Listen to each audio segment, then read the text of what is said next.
ଖ୍ରୀଷ୍ଟ ପ୍ରେମୀ ଭାଇ ଭଉଣୀ ମାନେ ଆପଣମାନଙ୍କୁ ଖ୍ରୀଷ୍ଟଙ୍କ ନାମରେ ସ୍ୱାଗତ କରେ। ଆଜି ଯେଉଁ ବିଷୟ ଆମେ ଆଲୋଚନା କରିବା ଆଶା କରେ ତାହା ଆମ ଆତ୍ମିକ ଚକ୍ଷୁ ଖୋଲିବାରେ ସାହାଯ୍ୟ କରିବ। ଆଉ ତାହା ହେଉଛି ଅତ୍ୟାବଶ୍ୟକ ସତର୍କତା। ଆମେ ରାସ୍ତାରେ ଗତି କରିବା ବେଳେ ଆମେ ବିଭିନ୍ନ ସାଇନ୍ ବୋର୍ଡ଼ ମାନ ଦେଖିଥାଉ।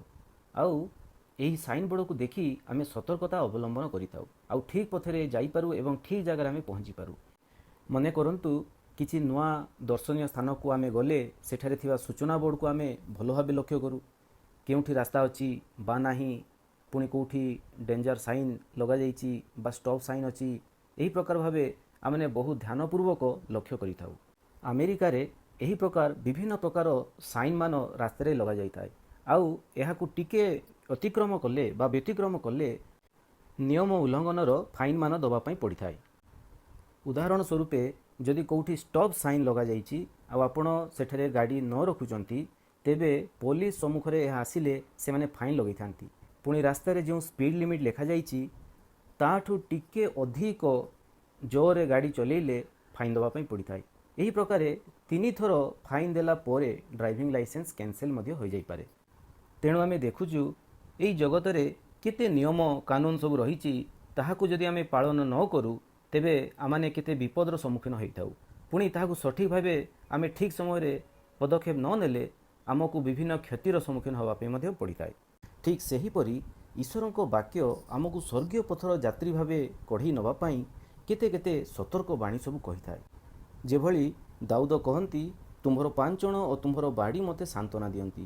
ପ୍ରକୃତରେ ପାଞ୍ଚଣ ଓ ବାଡ଼ି ତାହା ସାନ୍ତ୍ୱନାର ପ୍ରତୀକ ନୁହେଁ, ମାତ୍ର ତାହା ବ୍ୟବହାର କରିବା ଦ୍ୱାରା ଆମ ପାଇଁ ଶୃଙ୍ଖଳାଯୁକ୍ତ ଜୀବନର ମହାଶାନ୍ତି ଓ ସାନ୍ତ୍ୱନା ଆସିଥାଏ। ଆଉ ଆମେ ଏବେ ବାପ୍ତିଜକ ଜହନଙ୍କର କେତେକ ପ୍ରଚାରିତ ବାକ୍ୟ ଉପରେ ଆମେ ଧ୍ୟାନ ଦେବା। ବାପ୍ତିଜକ ଜହନଙ୍କୁ ଦାୟିତ୍ୱ ଦିଆଯାଇଥିଲା ଯେ ସେ ପ୍ରଭୁଙ୍କ ସକାଶେ ଏକ ସୁସଜ୍ଜିତ ପ୍ରଜାମଣ୍ଡଳୀ ପ୍ରସ୍ତୁତ କରିବେ, ଯାହା ଆପଣମାନେ ଲୁକ୍ ତାର 1:16-17 ପଦ ମଧ୍ୟରେ ପାଇବେ।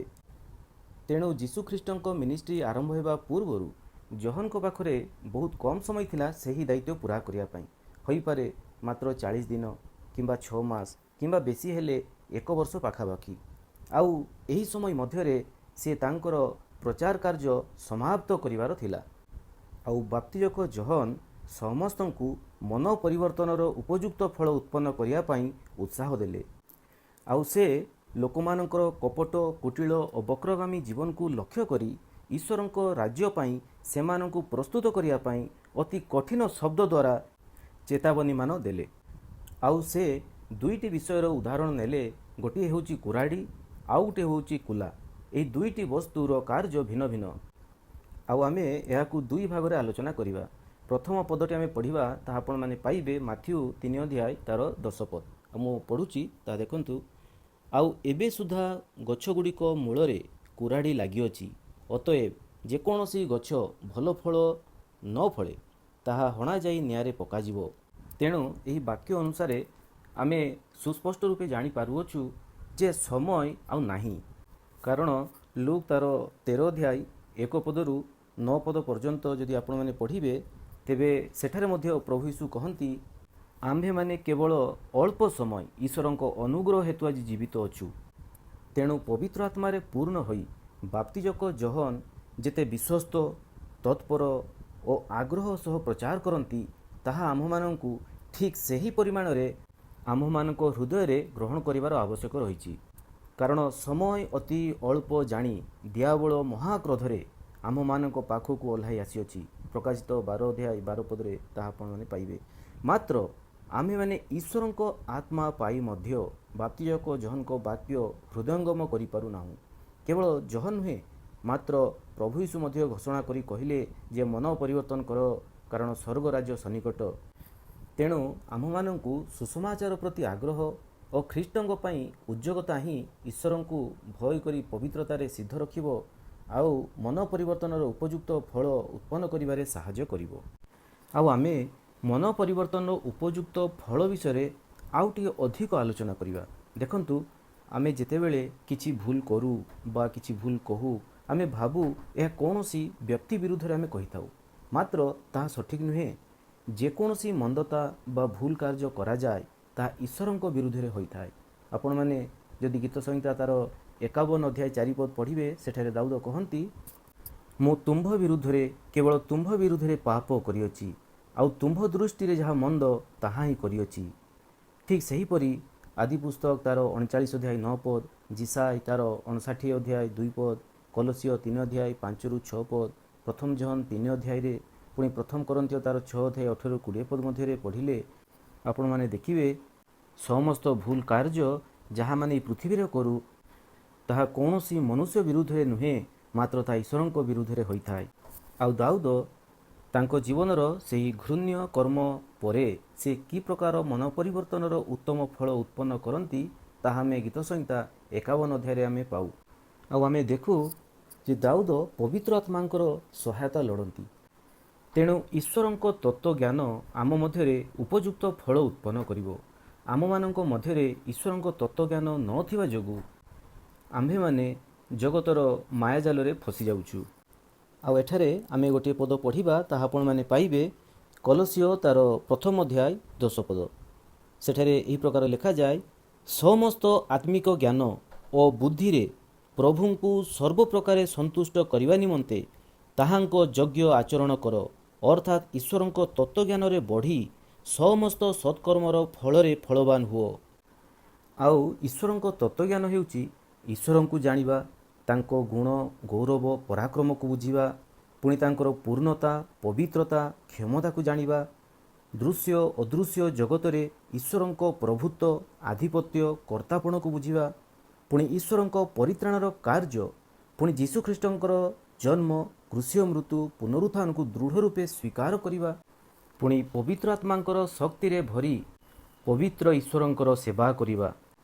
ମାତ୍ର ଆମ୍ଭେମାନେ ଜଗତର ମାୟାଜାଲରେ ଏଭଳି ଫସି ରହିଛୁ ଯେ ମନ ପରିବର୍ତ୍ତନର ଉତ୍ତମ ଫଳ ଉତ୍ପନ୍ନ କରିବା ପରିବର୍ତ୍ତେ ଆମ୍ଭେମାନେ ବିଭିନ୍ନ ପ୍ରକାର ବିଧିବିଧାନ, ପ୍ରାଥମିକ ଶିକ୍ଷା, ଧର ନାହିଁ, ଖାଅ ନାହିଁ, ଛୁଅ ନାହିଁ, ଏହିଭଳି ସାଂସାରିକ ଲୋକ ପରି ବିଭିନ୍ନ ବିଧିବିଧାନରେ ଆମେ ଅଂଶୀ ହେଉଛୁ, ଯାହା କଲୋସିୟ 2 ଅଧ୍ୟାୟ 20-21 ପଦରେ ଆପଣମାନେ ପାଇବେ।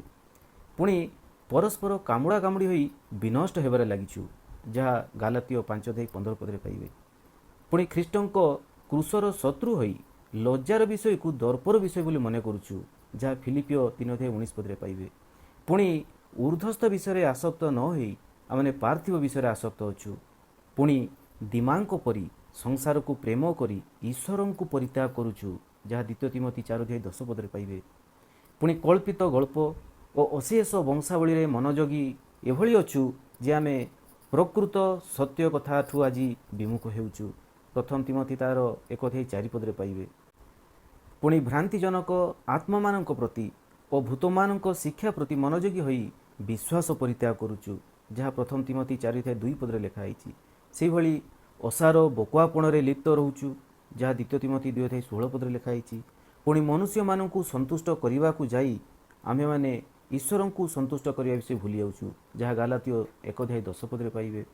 ପୁଣି ମନ୍ଦ ଆଚରଣ କରୁଥିବା ଲୋକମାନଙ୍କର ପକ୍ଷ ସମର୍ଥନ କରୁଛୁ, ଯାହା ରୋମିଓ 1 ଅଧ୍ୟାୟ 32 ପଦରେ ଲେଖା ଅଛି। ଆଉ ଏହି ସମସ୍ତ ବିଷୟ ଯାହାମାନେ ଏବେ ଆଲୋଚନା କରିଲୁ, ତାହା ସାଧାରଣତଃ ସତ୍ୟ ଜ୍ଞାନ ଲାଭ ହେବା ପରେ ଆମ ଜୀବନ ମଧ୍ୟରେ ତାହା ଚାଲି ରହିଅଛି।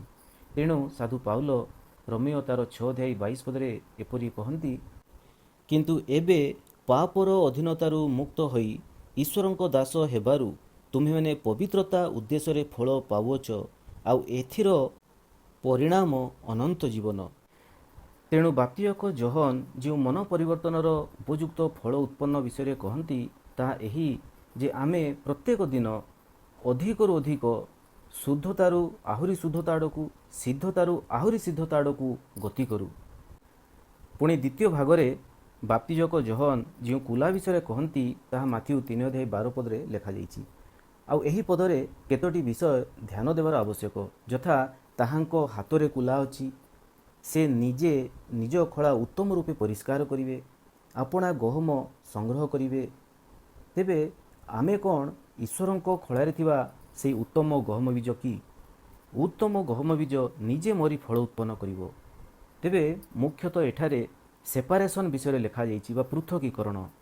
ତେଣୁ ଗହମ ଠାରୁ ଅଗାଡ଼ି ପୃଥକ ହେବ, ମେଷ ଠାରୁ ଛାଗ ପୃଥକ ହେବ, ଉତ୍ତମ ଦ୍ରାକ୍ଷାଲତା ଠାରୁ ବିକୃତ ଚାରା ପୃଥକ ହେବ। ସୁବୁଦ୍ଧିମାନଙ୍କ ଠାରୁ ନିର୍ବୁଦ୍ଧିମାନେ ପୃଥକ ହେବେ। ଭଲଠାରୁ ମନ୍ଦ ପୃଥକ ହେବ। ଧାର୍ମିକମାନଙ୍କ ଠାରୁ ଦୁଷ୍ଟମାନେ ପୃଥକ କରାଯିବେ। ତେଣୁ କେହି କେହି କୁରାଢ଼ୀ, କୁଲା, ଅଗାଡ଼ି, ନିଆଁ ଏସବୁକୁ ଡରି ଈଶ୍ୱରଙ୍କୁ ଭକ୍ତି କରନ୍ତି। ଆଉ କେତେଜଣ ଈଶ୍ୱରଙ୍କୁ ପ୍ରେମ କରି ଭକ୍ତି ସହ ମନ ପରିବର୍ତ୍ତନର ଉପଯୁକ୍ତ ଫଳ ଉତ୍ପନ୍ନ କରନ୍ତି। ତେଣୁ ଈଶ୍ୱରଙ୍କର ତତ୍ତ୍ୱ ଜ୍ଞାନ ଆମମାନଙ୍କୁ ଉପଯୁକ୍ତ ଶିକ୍ଷା ଦେବ। ପୁଣି ପବିତ୍ର ଆତ୍ମାଙ୍କର ସହାୟତା ଆଜି ଆମମାନଙ୍କୁ ମନ ପରିବର୍ତ୍ତନର ଉପଯୁକ୍ତ ଫଳ ଉତ୍ପନ୍ନ କରିବାରେ ସାହାଯ୍ୟ କରିବ। ପ୍ରଭୁ ଯୀଶୁ ଖ୍ରୀଷ୍ଟଙ୍କ ଅନୁଗ୍ରହ ଆପଣମାନଙ୍କ ଆତ୍ମାର ସହବର୍ତ୍ତୀ ହେଉ। ଆପଣମାନଙ୍କୁ ବହୁତ ବହୁତ ଧନ୍ୟବାଦ। ପୁଣି ନମସ୍କାର।